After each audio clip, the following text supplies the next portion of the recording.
Swayam Prabha. Digital India. Educated India.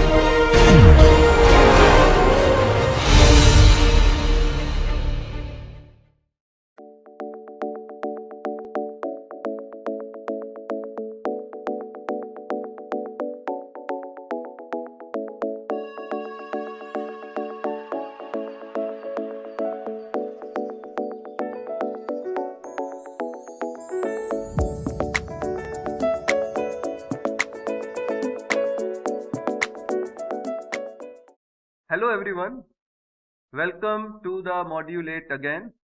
In the module 8, we have been learning about the composition of the mantle and core, and in the lecture 2 today, we are going to cover the concepts such as the temperature variations in the earth, and also we will relate that temperature variations with the composition of the mantle and core, and then we will be having the summary of today's lecture.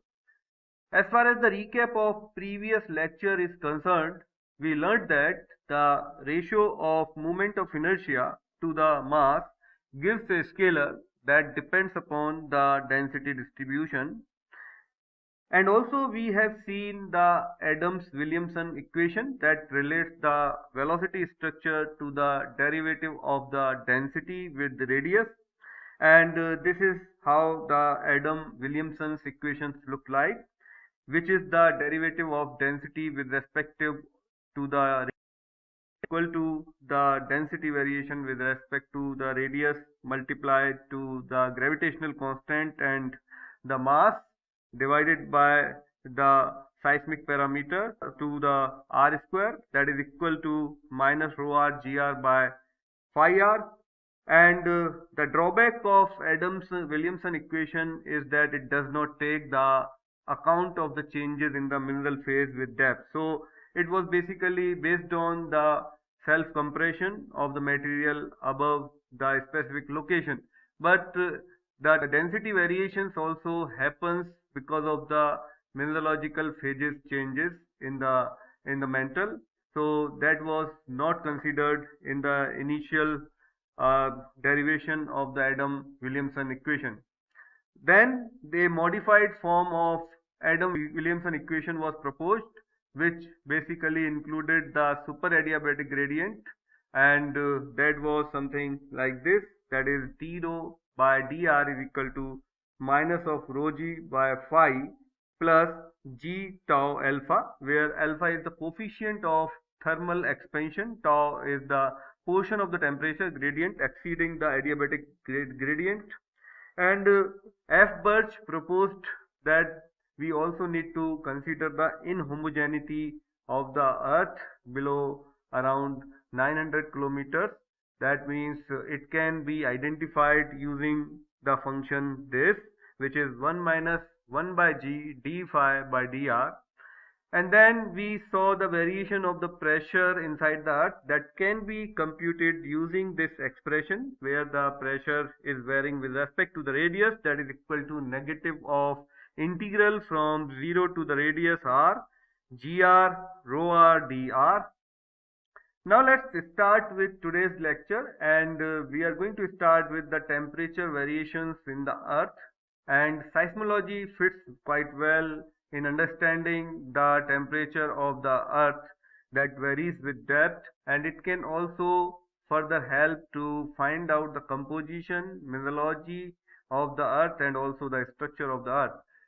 So the temperature variation in the earth with depth has been represented by geotherm, and geotherm is the variation of the temperature as a function of radius, and it can provide information that is very important, such as the composition, mineralogy and the evolution of the earth.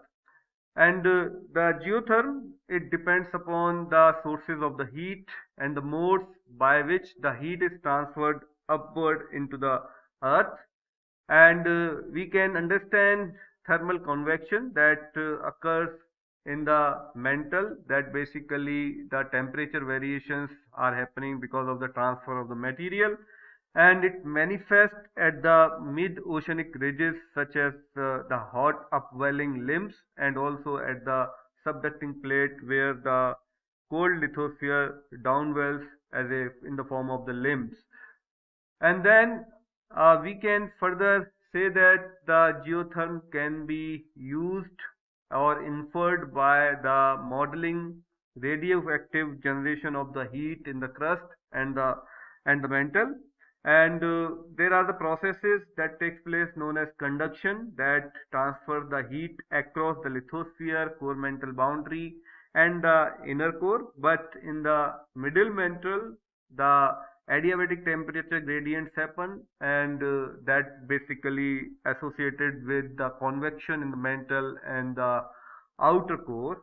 Now if you look at this particular geotherm, so the solid line is representing the geotherm here, and that is with respect to the temperature in Kelvin on the y-axis, and on the x-axis you can see the depth in kilometer, and you can even convert these depth into radius, that is on the upper side of the x-axis, that is these values.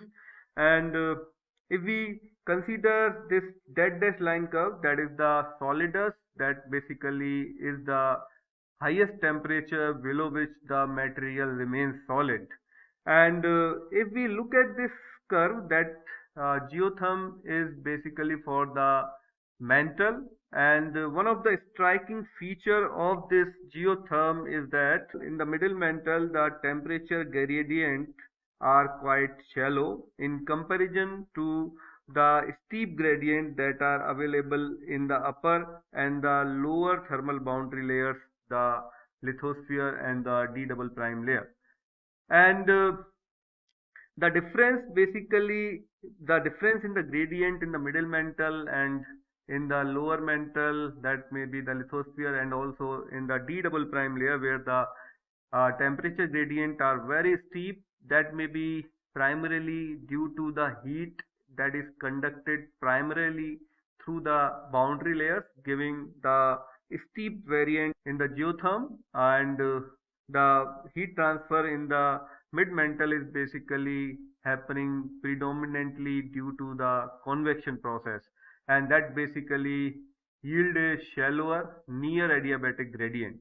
So in this particular region, if you see this particular region, this one, in this region the adiabatic processes are dominant, and in this region the conduction processes are basically dominant. So because the adiabatic processes are dominant in the middle mantle, that is why maybe the temperature gradient is quite shallow in comparison to the lithospheric mantle and to the D double prime layer. And if you consider the uppermost part, or maybe the from the top of the surface to the 100 kilometer depth, the temperature rises from around 0 degree centigrade to about 13 degree centigrade. That may give the average thermal gradient around 13 degree C per kilometer. As you go deeper, that means from about 100 kilometer to the base of the mantle, the temperature rises only 1600 degree C, because you can see in this part the temp, the geotherm is basically shallower. So that is why you will see very small increment in the temperature within this part if you compare it with this part and this part. So that is what it is written: from 100 kilometer to the base of the mantle, the temperature rises only 1600 degree C, corresponding to a low gradient only about 0.6 degree centigrade per kilometer. So if you compare with this value and this value, then you can see there is a very huge difference between them. Over the bottom few kilometers of the mantle, however, the temperature rises by 1400 degrees C to a core mantle boundary temperature of about 4300 degrees C.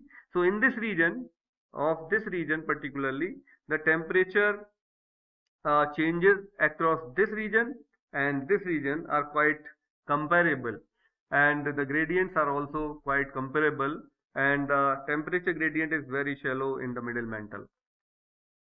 The geotherm gives insight into the variations with depth of the seismic velocity and attenuation, and the strength or stress the material can support. Higher temperature reduce seismic velocity and strength but increases attenuation, And conversely, if we want to say, higher pressure increases the velocity and strength but reduces the attenuation value.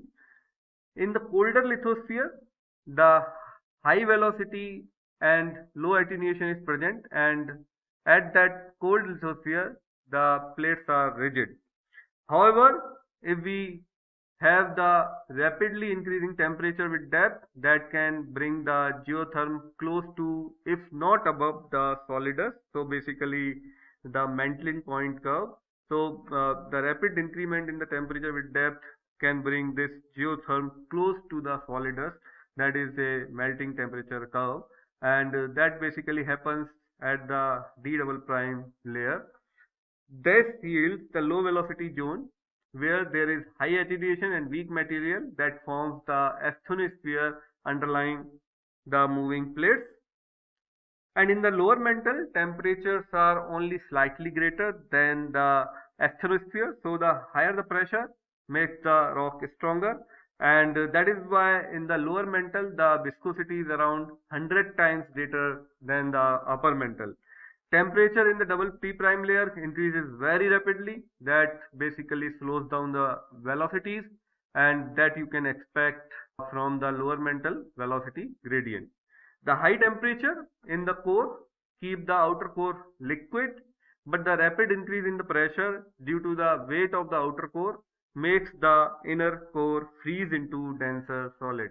So basically in the outer core, since the higher temperature dominates, so it is liquid, but as you go deeper towards the inner core, the pressure increases very rapidly. It is far beyond the temperature increment. So because of the weight of the outer core, the inner core becomes solid and denser, and in comparison to the outer core.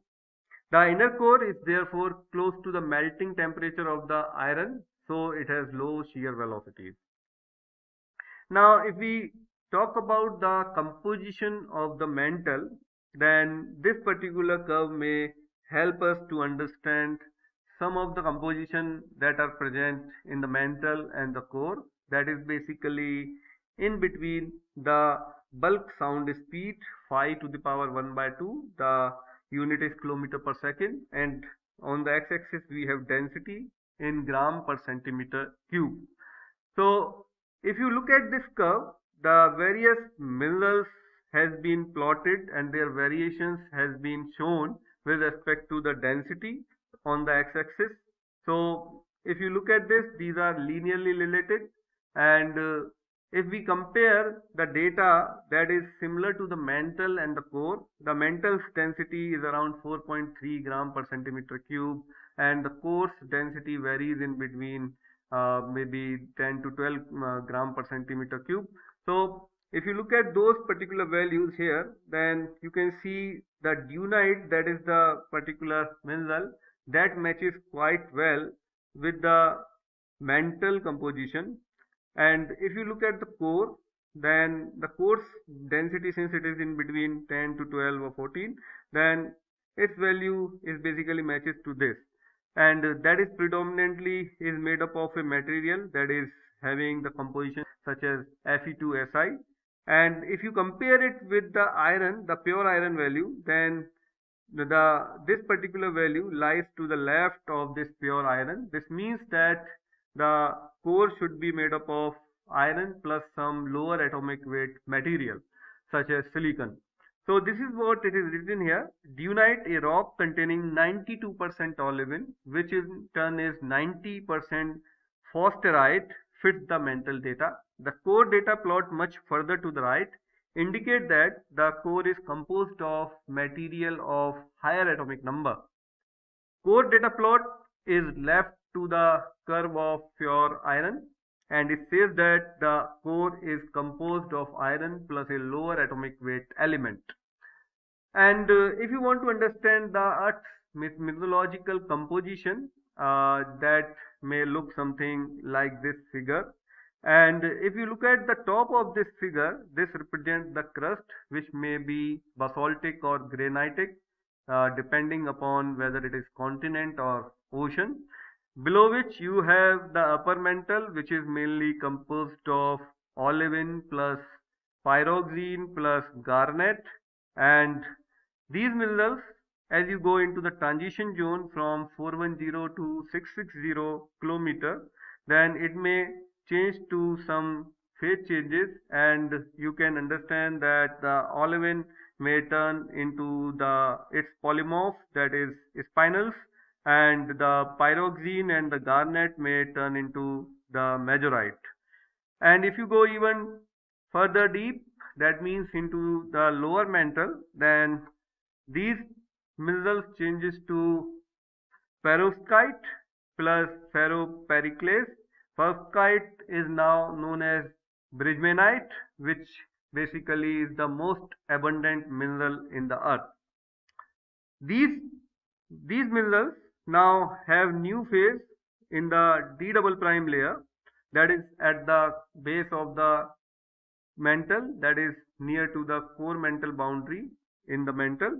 And this D double prime layer starts at about 26 kilometer to goes to up to maybe 2900 kilometer, and it has a new phase with the name post perovskite and has some amount of ferropericlase.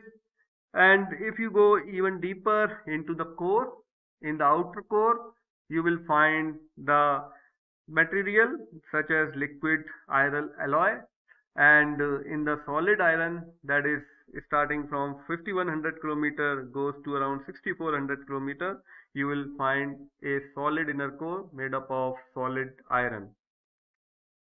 And if you further want to understand the composition of the mantle, then you will basically understand that using this particular figure. And here on the y-axis you have depth in kilometer, and the volume fraction is shown onto the x-axis here. And you can see that upper mantle is mainly composed of olivine up to around 410 kilometer, that is around 50 to 60% here, and it has the some amount of garnet and also clinopyroxene, and has some amount of orthopyroxene. And these minerals, olivine, garnet, clinopyroxene, are present in the upper mantle. And if you go deeper into the transition zone, then these minerals in the at the 410 kilometer discontinuity, the olivine may turn into wetsleyite, and then you have some amount of majoritic garnet. And then if you go even deeper towards the 610 discontinuity in the transition zone, then you will see the other polymorph of olivine, that is ringwoodite, and you also have some amount of majoritic garnet. And if you go even deeper, and in the lower mantle, you will see ferropericlase is present there, and a very high amount of magnesium silicate perovskite is also present, and it has highest fraction in the lower mantle. And some amount of, you will see the calcium silicate perovskite, that is CaSiO3. And you can relate this curve with the pressure also, with the increment of the pressure as well. So in summary, the crust, which is around 6 kilometer into the ocean, is predominantly made up of basaltic material, and in the continents, that is having the thickness of around 40 kilometer, is mostly granitic in nature. In the upper mantle, from the base of the crust to around 410 kilometer depth, the upper mantle is mainly composed of peridotite, and depending upon the variations of the pressure, peridotite may take the forms such as olivine, clinopyroxene, orthopyroxene, garnet, spinel, or plagioclase. And in the transition zone, which is roughly from 410 kilometer to around 670 kilometers, olivine transforms to its various polymorphs. And in the transition zone, there is a possibility of 2-3 discontinuities where you can see the positive velocity jumps. And in the transition zone, olivine changes to its various polymorphs depending upon temperature. At 410 kilometer discontinuity, olivine changes to Westlight, and at 5 to 0 kilometer discontinuity, Westlight changes to ringwoodite, and at 660 kilometer discontinuity, ringwoodite turns to perovskite plus magnesiowustite, and this basically produces the lower mantle mineral. In the transition zone, because the phase changes occurs and those phase changes are temperature dependent, so we can define these phase changes in the term of Clapeyron slope. This is the Clapeyron slope, which basically is the derivative of pressure with respect to temperature dp by dt, and at around 410 kilometer, the value of dp by dt, that is the Clapeyron slope, ranges in between 2.5 to 4 megapascal per Kelvin, that is positive slope. And this means that when the temperature at 410 kilometer goes up, then pressure even go higher, or you may say conversely, the pressure goes down when the material at 410 gets colder. And at 660 kilometer, the Clapeyron slope lies in between -3 to -1 megapascal per Kelvin, that is negative slope, and this means that the 660 goes down when things are colder, which further means that a colder transition zone would be thicker, hence variations in composition may also be responsible for thickness variations. In the lower mantle, that means starting from 670 kilometer to 2891 kilometer, the mantle main constituent is perovskite, and perovskite is now it is known as bridgmanite, plus it has some other components such as magnesiowustite and ferropericlase, and since in the lower mantle this bridgmanite is very dominant, so it makes most of the part of the earth. In volume fraction, it is the most abundant mineral that is found in the earth.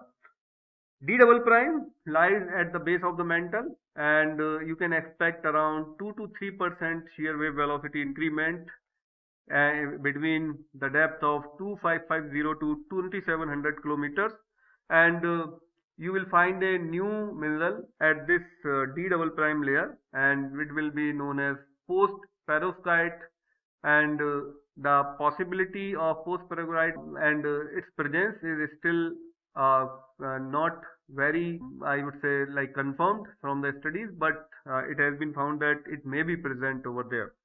In the core, outer core is mainly composed of liquid iron alloy, and outer core lies in between 2891 to 5100 kilometer, and the inner core is mainly a solid, and it is composed of solid iron between the depth of 5100 to 6400 kilometers. So in summary, we can say that we learned that the geotherm depends on the sources of the heat and modes by which the heat is transferred upward in the earth. The average thermal gradient is around 13 degrees C kilometer up to a depth of 100 kilometer, and there is a low gradient of around 0.6 degree C per kilometer in the middle mantle, and higher temperature reduces seismic velocity and strength but increase the attenuation. Conversely, higher pressure increase the velocity and strength but reduce attenuation. Temperatures increase rapidly in D double prime layer, causing velocity slower than expected from the lower mantle velocity gradient. The high temperatures in the core keep the outer core liquid, but there is a rapid increase in the pressure, and it even overcome the increment in the temperature. So as you go into the inner core, due to the weight of the outer core and the increment in the pressure, the inner core becomes solid. A key result from experiment that we have seen between the bulk sound speed and the density for a material, they are basically linearly related for a given mean atomic weight.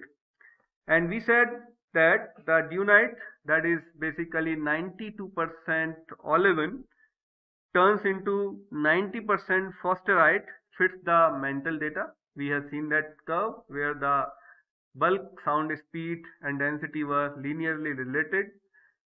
Crust is predominantly basaltic or granitic depending on the continents and the ocean. Upper mantle mainly composed of a mineral known as peridotite, and depending upon the pressure variation, peridotite may change into the forms such as olivine, clinopyroxene, orthopyroxene, garnet spinel or plagioclase. And in the transition zone, that corresponds to a series of solid state phase changes. We saw 2-3 discontinuities where olivine may changes to its various polymorphs depending upon temperature. So at 410 kilometer discontinuity, olivine changes to westallite, and at 520 kilometer discontinuity, westallite changes to ringwoodite. At 660 kilometer discontinuity, ringwoodite turns to perovskite and magnesiowustite, and this produces the lower mantle minerals.